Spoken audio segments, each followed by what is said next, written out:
Veja, nós atendemos diariamente e cada vez mais uma quantidade crescente de pacientes com câncer. O câncer virou uma pandemia. É a doença, uma das doenças mais prevalentes do mundo e é a doença que tem mais morbimortalidade. Então são as doenças que levam as pessoas a ficarem mais doentes e que, consequentemente, também levam o maior número de mortos. Então, situações como a do Pedro no Brasil são extremamente frequentes. É aquele paciente que tem o diagnóstico dele retardado, demorado, lentificado por conta de um sistema, muitas vezes, de saúde pública ineficiente. A gente percebeu ali nas conversas que o Pedro começou a ter uma suspeita em dezembro e aí aguardou até final de março para realizar um tratamento que era um tratamento inicial inefetivo para o câncer dele, e que esse tratamento só foi possível mediante muita interferência política e muita pressão pública. Isso a gente tem deparado quase que rotineiramente aqui no Instituto. Então, pessoas que vêm nos procurar para possibilitar um tratamento mais célere, que deveria ter sido realizado por conta de questões que já existem leis que deveriam ser cumpridas. Então, muitas vezes, não é a falta da lei, e sim o cumprimento, a fiscalização e a punição de quando ela não é cumprida. Tenho aqui comigo, então, já várias leis que existem garantindo o acesso da população ao diagnóstico e ao tratamento rápido do SUS. Então, a gente tem uma lei de 2012 que se chama Lei dos 60 dias. Essa lei diz que o paciente, a partir do diagnóstico de câncer, deve começar o seu tratamento a partir de, no máximo, 60 dias do diagnóstico. Ou seja, fiz o diagnóstico de câncer hoje, em 60 dias ele tem que estar com o tratamento iniciado, certo? A outra lei que também já existe desde 2019 é a Lei dos 30 dias, que significa que o paciente, a partir de uma suspeita de câncer, ou seja, o paciente apresentou em casa um tumor no pescoço, um emagrecimento, qualquer paciente que tenha qualquer sintoma possível de câncer, foi no posto de saúde, foi numa unidade de pronto atendimento, ele precisa ter o seu diagnóstico em até 30 dias. Essas leis, elas existem por quê? Porque perceberam que é muito mais custo efetivo diagnosticar o câncer e começar o tratamento o quanto antes. Isso diminui os custos, aumenta a chance de cura e aí seria realmente o melhor. Então a gente já existe lei. É a falta de lei? Não. Não somente essas leis. Agora, em abril de 2026, o presidente sancionou uma lei, no dia 10 de abril de 2026, uma lei que sanciona o acesso ao cuidado integral dos pacientes contra o câncer, incluindo várias tecnologias. E aqui, essas tecnologias não se resumem, mas incluem equipamentos, procedimentos que são utilizados para prevenção, detecção precoce, diagnóstico, tratamento, monitoramento da doença, incluindo vacinas, medicamentos, dispositivos médicos, testes e produtos avançados. Nessa mesma lei ainda tem princípios e diretrizes. Por exemplo, é importante, então, como uma política de prevenção e combate ao câncer, incentivo à formação de parcerias público-privadas. Então, o Instituto justamente é isso, é uma instituição filantrópica que busca fazer parcerias público-privadas. Valorização da produção nacional. A gente está querendo produzir aqui conhecimento, produzir produtos e soluções contra o câncer dentro do Brasil. Promoção de projetos de pesquisas aplicadas em oncologia. O Instituto também tem como um dos seus valores o incentivo a pesquisas e a produção de projetos. Inclusive, a gente submeteu um projeto ao FINEP em 2024, que até hoje aguarda aprovação. Instrumentos de financiamento alternativos. Mais uma vez eu te falo que a gente foi em busca e continua indo em busca de projetos e de fonte de financiamento para sustentar e possibilitar o avanço do nosso instituto. Estímulo à criação de startups e apoio à inteligência artificial. Então, quem acompanha o Instituto sabe que a gente está tentando desenvolver uma aplicação chamada Care desde 2024, inclusive tem uma matéria na reportagem da Globo, se eu não me engano, da NDTV, em que naquela época nós já estávamos tentando desenvolver uma aplicação usando inteligência artificial para fazer o diagnóstico em até 7 dias. Mas, por diversos motivos políticos, né, e burocráticos, até hoje estamos aguardando um financiamento. Então, imagina, já passaram quase 2 anos da criação do Instituto e a gente está lutando contra o principal doença do país, que não é o câncer, é a burocratização e é a corrupção e essa enrolação. Então perceba que casos como o do Pedro a gente vê diariamente aqui, né? E o nosso maior limitador muitas vezes não é o dinheiro. O dinheiro sim é necessário, mas é a burocracia. São as pessoas que não querem deixar com que o sistema correto funcione. Então a gente está à mercê de um sistema ineficiente, um sistema corrupto e que favorece poucas pessoas. A gente não pode considerar uma espera de um paciente que deveria esperar no máximo 30 dias normal, um paciente aguardar 120 dias, aguardar 360 dias, aguardar 2 anos, isso a gente tem visto. Então a população está aceitando como normal algo que não é normal. Não pode ser normal isso. Se é normal, eu estou vivendo num local errado.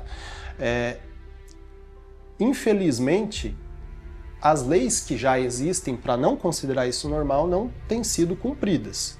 E aí a gente precisa mobilização política, mobilização das pessoas para fazerem com que ela seja cumprida. Não? Então, cobrar o vereador, cobrar o sistema judiciário, cobrar os órgãos regulatórios, né? E agora a gente tem eleição esse ano, tentar votar aí em pessoas que realmente promovam a saúde, a ética, a legalidade, né, a integridade do país. Então a gente não pode considerar isso normal, né? Se fosse analisar agora um sistema privado, no sistema privado, no plano de saúde é melhor? O dinheiro compra tudo. Então assim, no país que a gente conhece, que é o Brasil, se você tem dinheiro, você é favorecido. Você consegue fazer uma biópsia em 2 dias, o resultado e o tratamento. A gente vê isso nos principais hospitais do país. E quando a pessoa, além de dinheiro, tem poder, como os cargos políticos, né? O presidente Luiz Inácio Lula da Silva, com o câncer de garganta dele, internou no Sírio-Libanês e em uma semana estava realizando o melhor tratamento disponível, desde o diagnóstico até o tratamento. Isso é rotineiro na prática política do paciente ter o que tem de melhor. Dentro do sistema de convênio, antigamente era melhor, de uns anos para cá, infelizmente a gente tem visto que a ANS, que é o órgão regulador, não tem conseguido fiscalizar esse abuso da demora, né, desse retardo dos planos de saúde em liberar os procedimentos que são necessários. Mas então a gente está falando aqui de SUS e é possível o SUS oferecer o que teria no privado? Eu digo que sim. Né? Muita gente vai dizer assim, o que precisa? Precisa vontade de pegar essa fatia do dinheiro necessário que é gasto enchendo o bolso de muita gente que a gente sabe que não deveria estar sendo enchido o bolso e colocar na mão de pessoas ou de projetos corretos, né? Então a gente vê que tem um grande viés aqui, um grande desvio realmente da inversão de valores. Onde deveria ser aplicado, acaba não sendo aplicado e aí a desculpa vai ser que não tem dinheiro, mas o que falta na verdade é vergonha.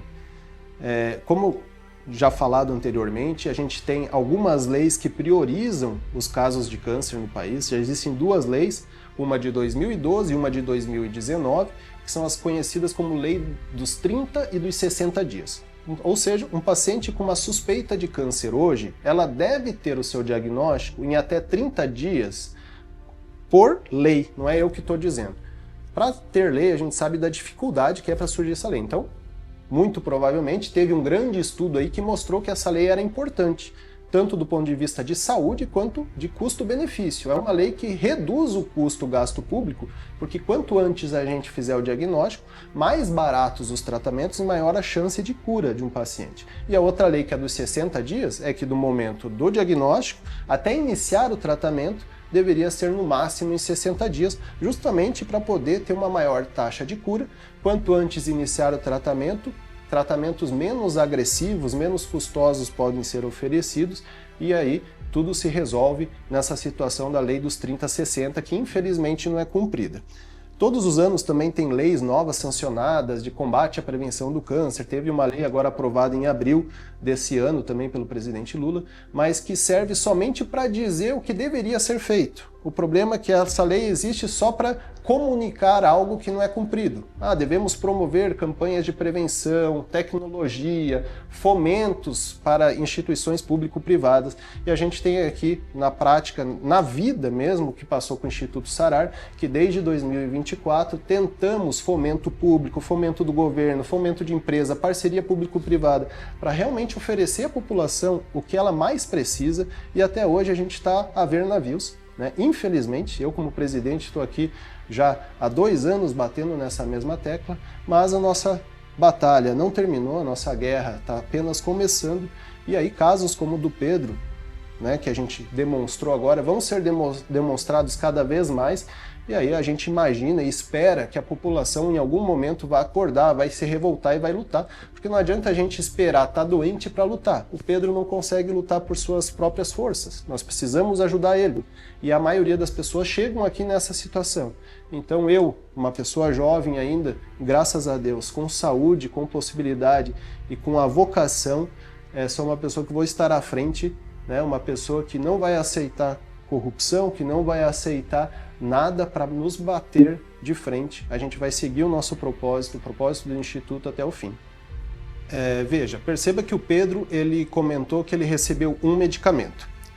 Esse medicamento que ele recebeu é um medicamento que é uma terapia-alvo, ou seja, é uma medicação melhor do que a quimioterapia e é uma das medicações mais avançadas para o câncer.